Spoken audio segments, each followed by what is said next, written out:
So,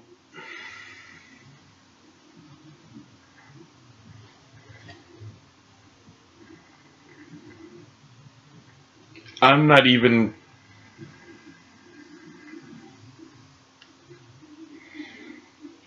Okay, so I'm going to talk about three things today. Two of them are fairly old, but I just found out about them today.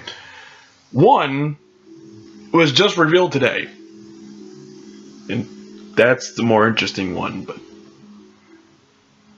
yeah, I'm gonna leave with that because it's the day of comebacks. Fucking apparently, or the year of comebacks. It's turning out to be because. Crash was announced either last year or this year. I can't exactly remember. But Crash was announced. Crash Bandicoot Insane Trilogy was announced. And I was very much excited. There's been some hesitance since then because, while I do think it's going to be serviceable, Crash feels a little heavy. I'm gonna say that it's a little slower, a little heavier than he seems to be in. He seems to have been in the original trilogy, but I haven't been hands on with Crash yet. So this is just from the trailers. This is from need a second hand. I'm not entirely sure. Like. Crash could still be amazing. I'm still hoping it's going to be amazing because I want there to be new Crash games after this one. And if this does well, maybe, just fucking maybe, they'll start making new Crash games.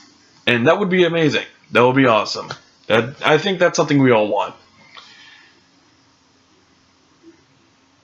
But Crash is not the only old gaming name that's returning this year.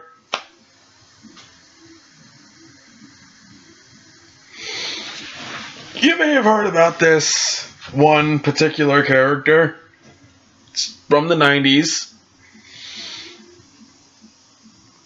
Why in fuck are they bringing back Bubsy?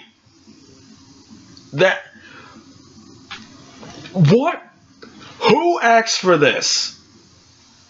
Like, I know that people were like joking when they said that the character in Sonic Forces. I never talked about Sonic Forces. I meant to, just never got around to it.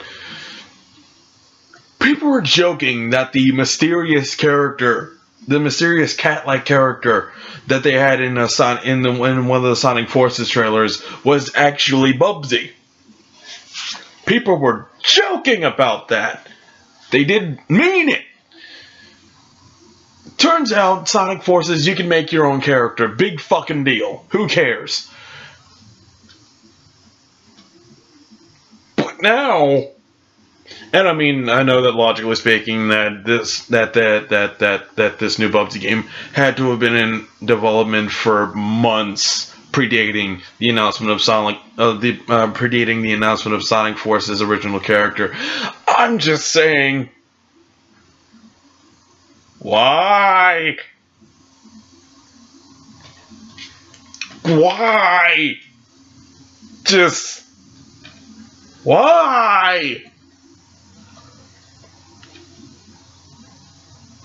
Okay, so I've never played Bubsy before. I can very proudly say that I have never even heard of Bubsy until recently. It's been a few years, but I mean, I first heard of Bubsy 3D and then found out there were other Bubsy games. Apparently none of which were good. And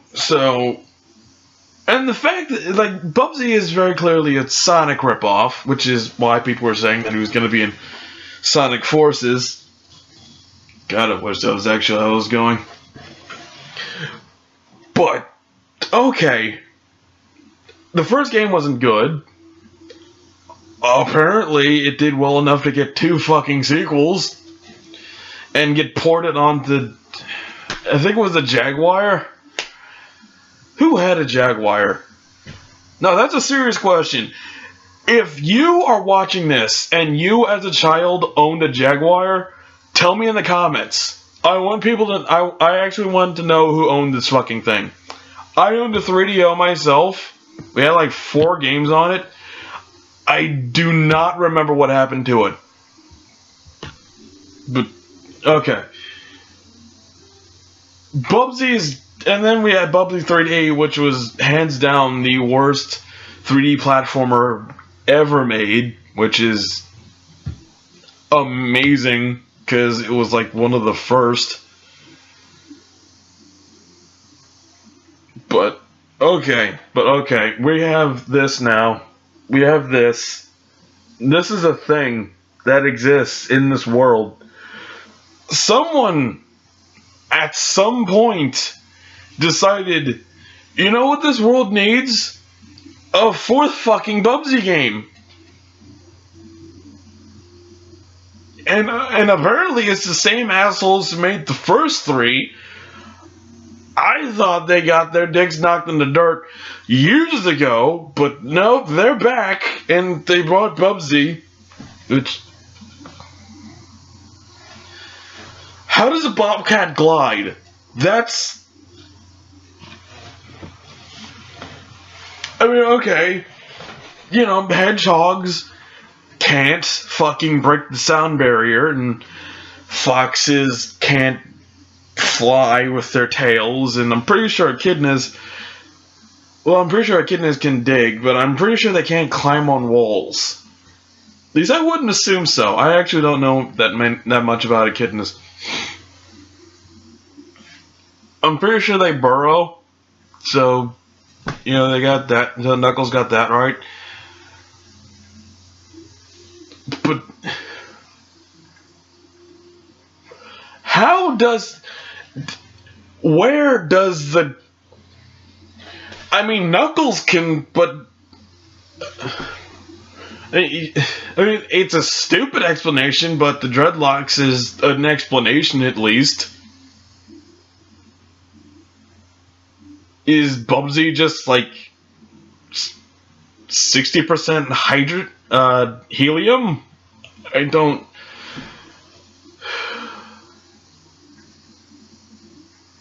They're making a new Bubsy game. I don't know what to say here. Like, if it's good, okay. Like, I won't just automatically shit on the game because the older games were terrible, but I mean, if it's good, then sure. Just why? Why?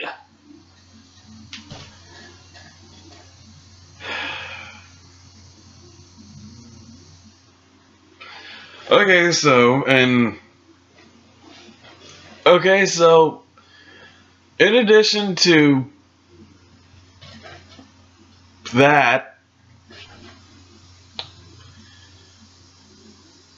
we also have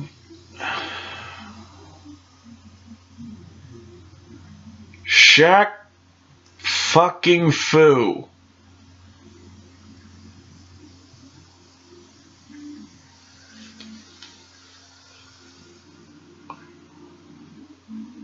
Okay. Just... Okay. Just... I was...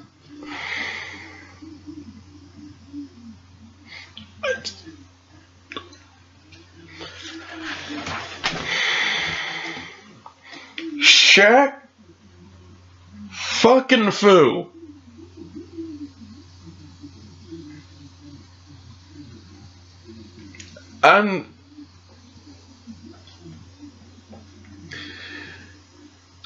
I had fun with it when I was a small child and stupid.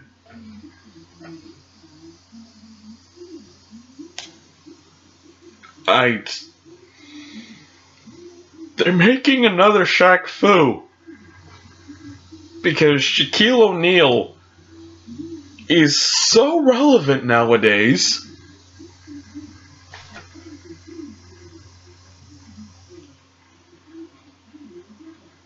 And he was rapping in the trailer. That happened as well. Shaq rapping. So they took the two worst aspects of Shaquille O'Neal's career in the 90s and brought him back because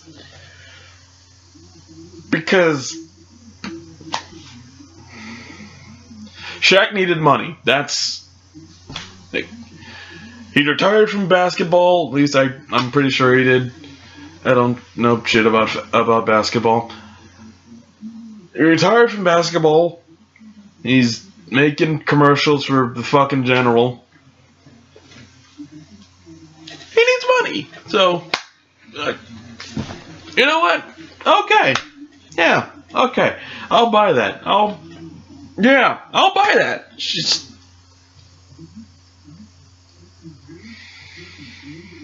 nothing else to say here. Just they're making another Shaq Fu because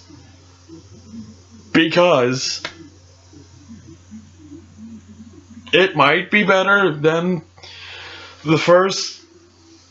They at least acknowledged that the first one was fucking terrible. And apparently Shaq has power-ups and costumes and whatnot. He does a giant cactus and shoots needles. And he has a giant suit of armor.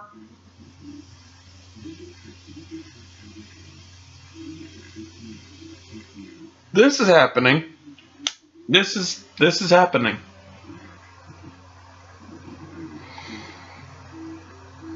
Now, before I have an aneurysm, I'm just gonna go on to the thing I'm actually somewhat excited about, and it isn't going to cause me to wake up tomorrow night in a cold sweat. They're coming out with another Spider-Man cartoon, which is okay. Like, I don't know why, that Spider-Man Homecoming is a thing. They're getting rid of Ultimate Spider-Man, which can really only be a good thing, because Ultimate Spider-Man was shit. Apparently, they're getting a new guy to play Spider-Man. Getting rid of Drake Bell, and I get that. Like I didn't hate Drake Bell or anything like that. I thought he did okay. Honestly, if it had been better written, I'd say that Drake Bell is one of the best people you could get to actually play Spider-Man. He has that youthful exuberance in his voice. He plays the part of that type of character pretty well, I feel. It's part of the reason why they had him play the Spider-Man ripoff in superhero movie. I mean, it didn't help the movie at all. It was still a piece of shit, but you can see the thought process in hiring Drake Bell to play Spider-Man. So yeah, okay, that works.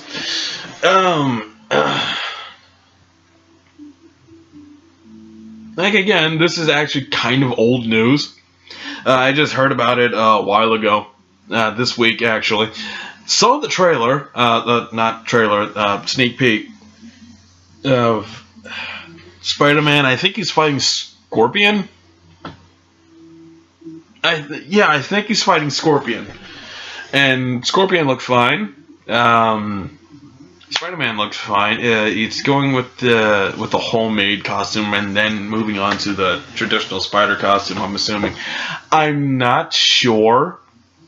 Like, I could look this... Actually, you know what? Hold up. Sorry about that. I just... usually when I make videos like this, I actually like to research whatever it is I'm talking about real quick. And for whatever reason, I just didn't do this about Spider-Man. But I actually didn't know what the basic premise of this cartoon was going to be, and I still kind of don't. It looks like it's going to be another Spider-Man is just getting his powers and figuring everything out type of story. But unlike Ultimate Spider-Man, where he joins Shield for some reason, and they teach him how to be Spider-Man by putting him in charge of a team of teenagers involved, including a teenage Luke Cage and Danny Rand. What the fuck was the point of that? I mean, at least Nova actually is a teenager right now, so that didn't come completely out of fucking nowhere. But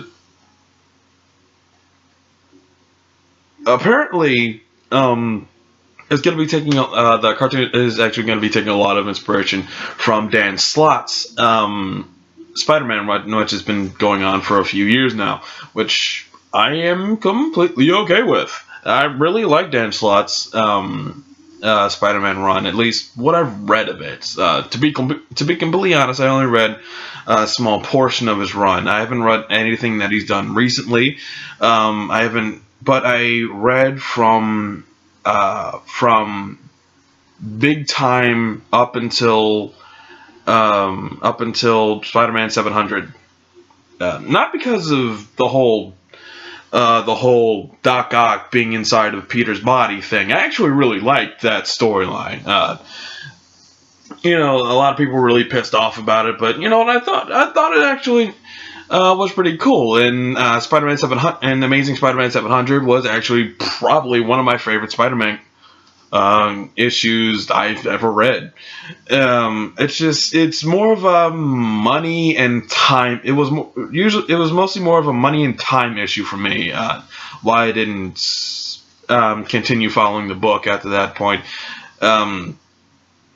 So I actually don't know what's going on in Spider-Man right now.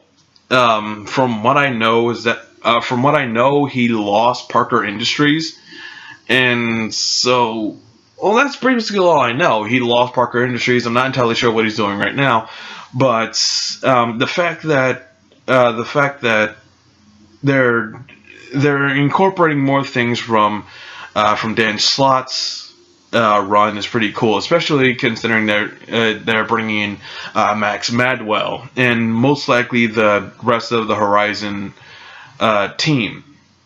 And I'm really good with that because I actually liked Horizon, and I liked what that did for Peter's character and what he could and all the stuff that he could get from that, and the new characters that he could interact with. I really love the team from Horizon, and I think I'm interested in what they do with those characters in this show, if they actually are in the show. I really don't know. So far all I've seen is that Max is going to be in this, but I'm not sure about everyone else. It seems like he's going to be Peter's mentor in this series. I guess kind of like how Tony Stark is Peter's mentor in the movie, although obviously Max isn't going to be as much of an asshole about it as Tony is. But I feel like it's going to be that sort of relationship. I'm not sure if Max is actually going to know that Peter is Spider-Man or not. If he does, I think that'd be a really interesting way of going about it. But as it is, it's possible that Peter, for whatever reason, is just maybe working or maybe interning or whatever at Horizon. If I remember correctly, in the comic there actually was a member of Horizon who was like 10 or something like that. So like having a 15-year-old on staff really wouldn't be all that surprising, especially considering how smart Peter actually is. So So I think it's pretty clear that that's where he's going to get most of his tech, and like Ultimate Spider-Man, it seems like there's going to be a really heavy focus on tech in this series. It's going to be building new inventions and new things to help him out with his Spider-Man deal. And I will say this: if that's the way they're going for it, this will actually be a excusable reason for why he has the Spider-Man costume and why it looks as honestly complicated as it does. Because I don't think it's ever actually explained how Peter affords the material for the suits or actually makes it. I mean, I guess you can... Okay, he sews, fine. That doesn't explain how he gets the material for the suits, or like how he affords it, really, or even got, like... They kind of try to explain how he got the suit in Amazing Spider-Man, but not how he was able to afford it. And that's what's funny to me, but in the clip, we do see that Peter he has a prototype suit. Yeah, it's something he made at home, and that's another thing about Amazing Spider-Man that I kind of liked. Like real talk, I think the Amazing Spider-Man line gets a really bad rap. It's not good, but it's not as bad as people say it is. I mean, come the fuck on. But in Amazing Spider-Man 1, there was this montage-ish sequence where Peter is sort of building his Spider-Man legacy, I guess, and adding more to the costume until it becomes what it is. And I kind of have a feeling they're gonna try and do something like that. I mean, he's already fighting Scorpion in his homemade costume, so he's already taking on fucking supervillains before getting the traditional costume, which is unusual, but like nothing I'm against or anything like that. So apparently the show's coming out this summer. I'm not entirely sure when, but most likely in the next month or so. And I'm interested. I am genuinely interested in this. I think it's going to be really good. Potentially. I actually don't know. I actually thought that Ultimate Spider-Man was going to be good until I actually saw it, so who knows. Mostly because when I heard Ultimate Spider-Man, I immediately thought of the amazing comic book Ultimate Spider-Man, which was fucking phenomenal, but whatever. So yeah, little bit of brightness in this otherwise really dark, annoying, sorrow-filled, mostly stunned, silent video. Not looking forward to Bubsy or Shaq Fu, but really looking forward to Spider-Man. I can at least say that. So, yeah. That's all I got to say. My no mercy, Matt Adder. I'll see y'all later.